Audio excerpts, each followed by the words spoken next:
দেখো বন্ধুরা, আজকে একটা রুই মাছের প্রিপারেশন নিয়ে চলে এসেছি। রুই মাছের প্রিপারেশনটা না সত্যি কথা বলতে গরম ভাত দিয়ে খেতে দারুণ লাগে।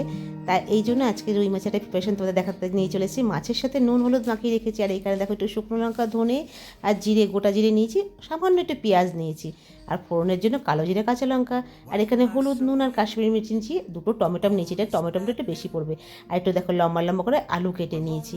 এইবার আমি মাছটা কীভাবে রান্না করবো সেটা অবশ্যই শুরু করবো, কিন্তু তার আগে মশলাটা একটু রেডি করতে হবে। ওই যে জিরে আর ধনে আর শুকনো লঙ্কা আছে, এটা একটু জল ভিজিয়ে নিয়ে তারপরে মশলাটা আগে ফার্স্টে একটু পেস্ট করে নেবো, তাহলে কি হবে, এটা একটু নরম হয়ে যাবে।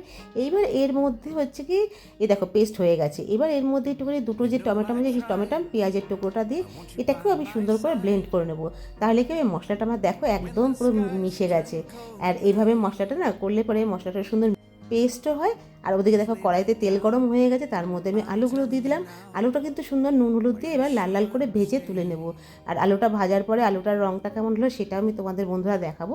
আলুটা এখানে ভাজা যখন হচ্ছে না, তখন ওখানে যে নুন হলুদ মাখানো মাছটা রয়েছে সেটাকে এবার আলু ভাজার পরে ভেজে নেব। তা আমার এখানে না আগে আমি পটলটা যেহেতু ভেজেছিলাম সেই জন্য তেলটা না একটুখানি রঙটা এরকম হয়ে রয়েছে। দেখো আমি এরকম লাল লাল করে আলুটা ভেজেছি। আর তারপরে নতুন করে আবার সর্ষের তেল কড়াইতে দিয়ে মাছটাকে ভেজে নিলাম। মাছটা কিন্তু একটুখানি কড়া ভাজবো, কারণ হাজব্যান্ড বলেছে একটু কড়া করে মাছটা ভাজতে, তাই জন্য দেখো আমি এরকম লাল লাল করে মাছটা ভেজেছি। এইবার হচ্ছে কড়াইতে আবার তেল দিয়ে দিলাম। তেল দিয়ে এবার সেই তেলের মধ্যে ফোড়ন দেবো। ফোড়নে কী দেবো, ফোড়নে দেবো কালো জিরে আর হচ্ছে কি শুকনো লঙ্কা। এখানে আলাদা কিছু ফোড়ন লাগবে, শুধু কালো জিরে শুকনো লঙ্কা দিয়েই রান্নাটা আমি করবো।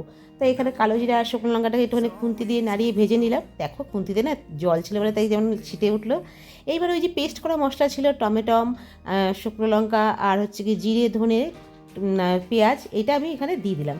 আর বাটির মধ্যে রেখেছিলাম কাশ্মীরি মির্চি, নুন হলুদ, সেটা হচ্ছে কি একটুখানি জলে গুলে নিয়ে আজকে আমি ডাইরেক্টই মশলার মধ্যে দিয়ে দিলাম। ওটাকে ভালো করে কষিয়ে নিয়ে যখন তেলটা বেরিয়ে আসলো, এইবার এর মধ্যে ভেজে রাখা আলুগুলো দিয়ে মশলাটাকে দিয়ে আবার সুন্দর করে কষিয়ে নিলাম। দেখো কষানো পুরো কমপ্লিট হয়ে গেছে, মশলা পুরো একদম আলুর গায়ে লেগে গেছে। এইবার আমি জল মিশিয়ে দিলাম। আর জলটা তোমাদের যেরকম ঝোল লাগবে সেরকম লাগবে। আমি একটুখানি ঝোল বেশি রেখেছিলাম, কারণ হচ্ছে কি আমার ঝোলটা একটুখানি দরকার ছিল, সেই জন্য আমি ঝোলটা একটুখানি বেশিই রাখছি। আর একটা কাঁচা লঙ্কা দিয়ে দিলাম, যদি ঝাল কম হয় সেই জন্য হাজব্যান্ড অনেক সময় কী হয়, আমি যে ঝালটা রাখি তোজো খায়, তো সেই ঝালটা হাজব্যান্ডের মনে হয় যে আর একটু লঙ্কা হলে ভালো হতো, ওর জন্য আমি তখন কী হয় একটু কাঁচা লঙ্কা দিই। আর এখানে পাশে একটা তাওয়া নিয়ে তার মধ্যে গোটা জিরে দিয়ে সেটাকে হালকা ভেজে এবার আমি সেটাকে হামানদিস্তাতে পেস্ট করে রেখে দেবো। পেস্ট বলতে কি একদম গুঁড়ি করে রেখে দেবো, এটা তো পেস্ট হবে না, গুঁড়ি হবে। আর এখানে দেখো ঝোলটা ফুটে সুন্দর আলু সিদ্ধ হয়ে গেছে যখন, তখন মাছগুলো এক এক করে সাজিয়ে দিয়েছি। মাছটা যখন ঝোলের সাথে ফুটে গেল না, ওই যে ভেজে রাখা জিরের গুঁড়ি ছিল সেটাকে ওপর দিয়ে ছড়িয়ে দেবো। এই জিরের একটা সুন্দর গন্ধ বেরোয়, জানো তো বন্ধু। আর এই ঝোলটা অবশ্যই তোমরা ঠান্ডা ভাতে না গরম ভাতে যদি খাও না, এর টেস্ট অপূর্ব লাগবেই তোমাদের কাছে। ঠান্ডা ভাতে খেলেও ভালো লাগে, কিন্তু গরম খাওয়াতে বেশি ভালো লাগে। আমার দেখো মাছের ঝোল পুরো রেডি। আবার একটু জিরের গুঁড়ি উপর দিয়ে ছেড়ে রাখলাম, যাতে খাওয়ার সময় গন্ধটা আরও বেশি ভালো পাওয়া যায়। এই আমার মাছ রান্না কমপ্লিট।